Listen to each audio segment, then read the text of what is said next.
샬롬, 삼일교회 성도 여러분, 특세 은혜 많이 받고 계십니까? 한 주간 큰 은혜 주셨는데요. 2주차 때도 큰 은혜 받으시기를 소망합니다.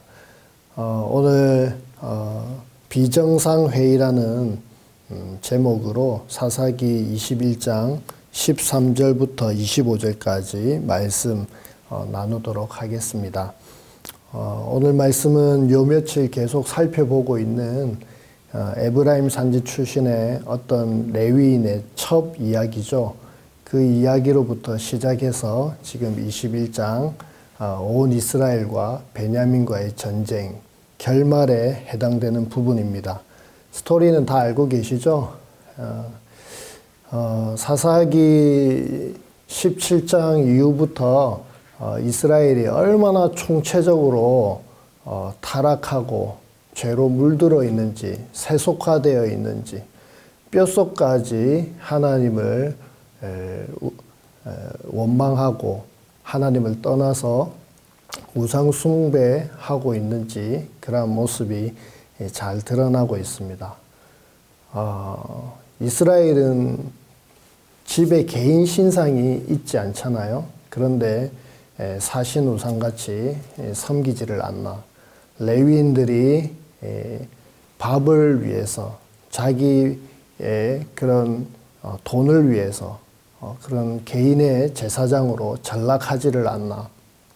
또 부모님들의 자식을 향한 그릇된 사랑, 도둑질을 한 아들을 향해서 복을 비는 그런 이상한 일들이 일어나고 있는 세속적이고 기복적인 복들로 가득 차 있는 잔인하고 또 지나친 폭력성, 그리고 자기 소견에 옳은 대로 행하는, 그리고 레위인과 지도자들, 장로들이 그렇게 타락해 있는, 그들이 행하면서도 무엇이 문제인지 알지 못하는 그런 죄의 낭자함, 그런 내용들이 사사기 마지막에는 다뤄져 있습니다. 레위인의 첩이 이렇게 행음을 하고 유다 베들레헴 아버지 집으로 도망을 갔죠. 그래서 레위인이 찾으러 갔습니다.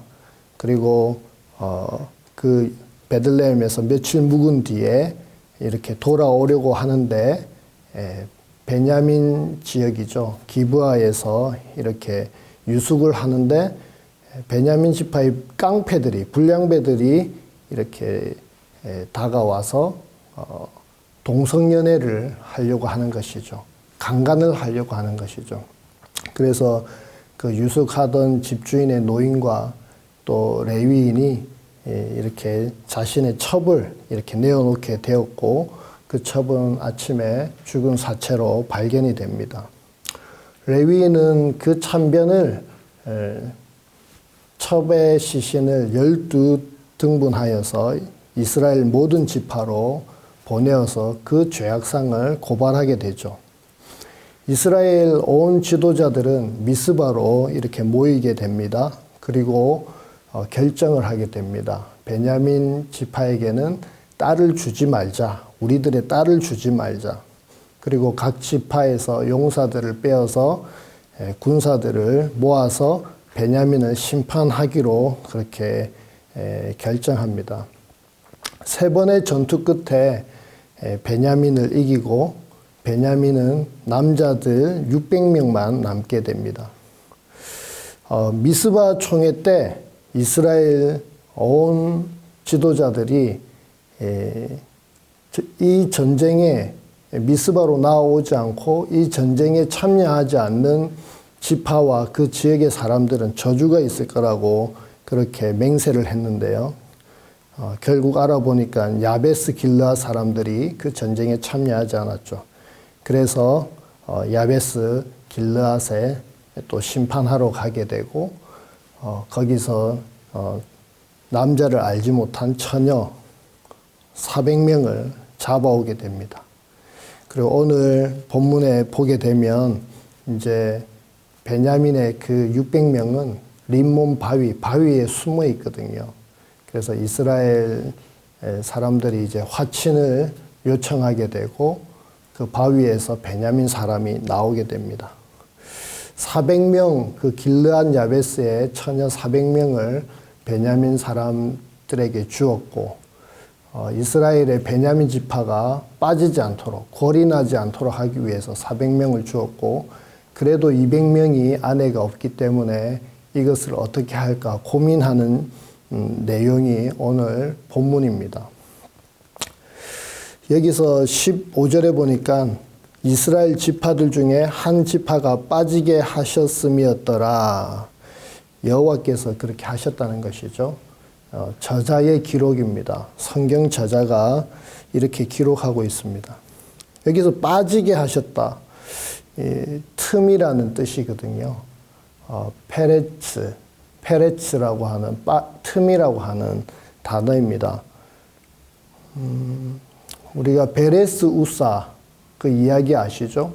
다윗이 다윗성으로 법궤를 가지고 오려고 하다가 소가 날뛰는 바람에 법궤를 실은 수레가 출렁이니까 아비나답의 아들인 우사가 법궤에 손을 대었다가 죽었지 않습니까?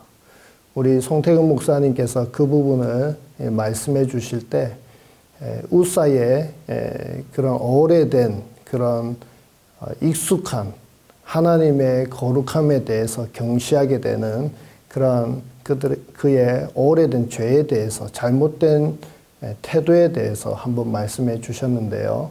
그렇게 베레스 우사 사건도 우사의 단순한 돌발적으로 일어난 사건이라고 생각하기보다 우사의 오래된 그 신앙 가운데 하나님을 경시하는, 왜냐하면 법궤가 20년 동안 아비나답의 집에 있었기 때문에 얼마나 그 거룩하고 무서운 또 두려운 경외스러운 그 법궤를 얼마나 쉽게 생각을 했겠습니까?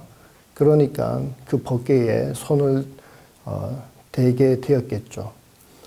우리의 어떤 말과 행위는 한순간에 나오는 것이 아니라 오랜 시간의 그 습관과 태도로부터 시작된다는 것을 우리가 알게 됩니다. 마찬가지로 15절에 보니까 지금 온 이스라엘 백성들과 베냐민과의 그런 전쟁이었잖아요. 이런 틈이 벌어지게 된 것이 여호와께서 이스라엘 지파들 중에 한 지파가 빠지게 하셨다는 것이 사실은 이거는 충돌을 하나님께서 하게 하셨고 터지게 하셨고 파열되게 하셨다. 이스라엘 백성들의 오랜 그 죄의 문제가 결국 이렇게 충돌이 되게 되었고 틈이 나게 되었고 파열이 되게 되었고 터져 나오게 되었다라고 성경 기자는 해석을 하고 있는 것이죠. 그래서 여러분들 가족 가운데, 팀 가운데, 조 가운데, 그리고 목장 가운데, 부서 가운데 그런 충돌이 있습니까? 틈이 있습니까? 관계에 어려움과 미운 그러한 관계가 있습니까? 그러한 부분들은 상당히 오랜 시간 자기 내면의 죄로부터 시작된다는 것을 기억하시고 그 틈을 그리스도의 사랑으로 빨리 메꿀 수 있기를 기도하며 하나님께 엎드리며 나아갈 수 있기를 간절히 바랍니다. 오늘 이렇게 본문의 말씀에서 베냐민의 남은 생존자 600명 중에서 아내를 얻지 못한 200명을 어떻게 보충할까? 회중의 장로들이 의논을 하는 장면이죠. 그래서 장로들이 베냐민 600명에게 그렇게 말을 합니다. 실로에 가면 여호와의 명절이 곧 다가오는데 그때 춤추러 나오는 여인이 있을 것이다. 절기 때 하나님의 은혜에 또 하나님의 그 축복에 감사해서 이렇게 표현하는 그러한 절기 때에 찾아오는 그 여인들을 납치하고 강간하라고 지금 장로들이 가르치고 있습니다. 야베스 길르앗에서 400명의 여인을 보충했지만 채워주었지만 200명이 지금 아내가 없어서 어떻게 채울까? 라고 하는 그 상황 속에서 이렇게 엉뚱한 이렇게 말도 안 되는 아주 비상식적인 방법을 그것도 이스라엘의 장로들이 지도자들이 이렇게 제시하고 있다는 사실에 우리가 경악을 금치 못하겠습니다. 이렇게 21절을 보게 되면 제가 읽어보겠습니다. 보다가 실로의 여자들이 춤을 추러 나오거든 너희는 포도원에서 나와서 실로의 딸 중에서 각각 하나를 붙들어 가지고 자기의 아내로 삼아 베냐민 땅으로 돌아가라. 실로의 딸 중에서 하나를 붙들어 가지고 할 때 이 붙들어라고 하는 단어가 아주 폭력적인 단어입니다. 그 춤추는 여인들을 강제로 찢어내고 떼어내고 분리시켜서 그리고 들어 올려서 그렇게 아내로 삼아서 베냐민 땅으로 돌아가라. 이 붙들어 가지고라는 이 단어가 참으로 폭력적인 단어이거든요. 23절에도 우리 23절에도 보면은 제가 23절 직역해서 한번 읽어드리면 그들이 그들의 숫자대로 그들이 납치한 무희들 중에서 여자들을 찢고 들어 올렸다. 그리고 취했다. 이게 이제 원어를 직역한 내용이거든요. 이렇게 세 가지 동사가 눈에 들어옵니다. 여자들을 이렇게 떼어내고 강제로 또 분리시키고 찢고 그 다음에 이제 들어 올리고 그 다음에 취했다. 얼마나 폭력적이고 얼마나 범죄적인 그러한 모습인지 모르겠습니다. 여러분, 지금 베냐민의 불량자들을 그 깡패들이 레위인의 첩을 강간했다고 해가지고 그것을 지금 심판하기 위해서 나섰지 않습니까? 그런데 지금 이스라엘의 장로들은 뭘 지시하고 있습니까? 실로에 하나님의 은혜를 감사하며 은혜를 즐거워하기 위해 나아오는 명절을 지키는 그 여인들에게 200명을 잡아서 강간을 하고 납치를 하고 아내로 취해라 라고 이렇게 지시를 하고 있는 그 지도자들의 모습을 보면서 어떤 생각이 드십니까? 그리고 그 200명의 여인의 가족들이 화가 나서 시비를 걸면 우리가 잘 말해줄게. 장로들이 하는 말이죠.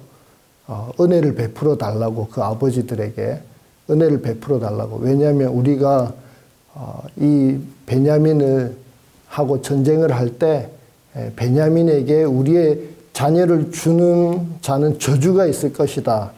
딸을 주지 않기로 맹세를 했기 때문에 줄 수 없다는 거예요. 사실 그 자기들의 딸을 주지 않겠다고 하는 것도 섣부른 맹세고 헛맹세이기도 합니다. 다른 방법들도 있잖아요. 하나님께 맡기는 방법들도 있고 여러 가지 방법이 있을 텐데 성급하게 다혈질적인 그런 맹세의 말이기도 하거든요. 그래서 정말 이스라엘 12지파 중에 베냐민 지파가 빠지는 그 골이 나는 것을 막기 위함이라고 하는 그 대의를 위해서 그 200명의 여인은 그렇게 강간을 당해도 되고 납치를 당해도 되고 그리고 그 가족들은 아픔과 고통과 자녀를 잃음에 대한 상처를 가져도 상관없다라는 식의 그러한 지도자들의 인격을 우리가 성경에서 오늘 마주하게 되는 것입니다. 그리고 24절에 보니까 아무 문제 없는 것처럼 다 돌아갔다. 25절에 이스라엘의 왕이 없으므로 사람이 각기 자기의 소견에 옳은 대로 행하였다. 여러분 얼마나 죄가 가득한지 기준도 모호하고 자기 판단에 옳은 대로 말을 하고 이럴 때는 이렇게 말을 하고 또 저럴 때는 저렇게 말을 하고 참 얼마나 폭력적인지 전쟁에 동참하지 않은 야베스 길르앗 사람을 찾아가서 야베스 지역을 멸절시켜 버린다든지 얼마나 폭력성이 지나칩니까? 전쟁에 참여하지 않았다면 하나님께 맡길 수도 있고 하나님께 그 저주를 받을지어다 이렇게 선포할 수도 있고 또 다양하게 할 수 있을 텐데 거기를 멸절시키고 400명의 처녀를 잡아오고 베냐민에게 600명에게 400명을 주고 또 200명이 모자라니까 실로에서 하나님의 은혜를 찬양하는 사람들을 잡아서 그렇게 납치하고 그런 무자비한 행동들을 하고 개인의 인격은 존중하지 않고 생명을 존중하지 않는 이 사사기 마지막 시대의 모습. 레위인이 첩을 가지면 됩니까? 레위인이 그렇게 12등분을 시신을 12등분 그렇게 잔인하게 해서 알리는 것이 과연 옳은 것이었을까요? 참 이 모든 내용을 보면 종교 지도자들이 이렇게 타락을 했고 장로들, 두령들이 타락을 했다라고 하는 이 모습을 보게 됩니다. 이렇게 죄가 이스라엘 온 천지에 낭자한, 무질서한 그러한 모습 속에서 또 하나님께서는 사무엘을 통해서 기도의 사람 사무엘을 통해서 하나님의 나라를 또 세워가시는 다윗을 통해서 세워가시는 그런 모습을 우리가 또 이후에 보게 될 텐데요. 여러분 오늘의 삶 속에서 오늘 하루하루의 시간 속에서 정말 내 오래 묵은 그 죄로 인해서 관계에 벌어진 틈이 없는지 이스라엘과 베냐민의 틈이 벌어진 것처럼 그렇게 내 죄로 인해서 상처를 주고 틈이 벌어진 것은 없는지 확인하시고 또 정말 이스라엘의 장로, 지도자들이 이렇게 어처구니 없는 베냐민의 아내를 준다고 하면서 다른 소수의 마이너리티의 생명이나 인격은 무시하는 여러분들로 인해서 말과 행동을 통해서 상처받고 또 고통스러운 가운데 있는 사람은 없는지 또 한번 돌아보시는 은혜가 있기를 바라고 그 죄는 그 죄의 문제는 결국 우리 예수님과 그 예수님의 나라의 질서를 통해서 해결되고 회복되고 바로 잡힐 수 있다는 사실을 기억하시면서 오늘 하루도 예수님을 힘있게 의지하는 복된 날 되시기를 주님의 이름으로 축복합니다.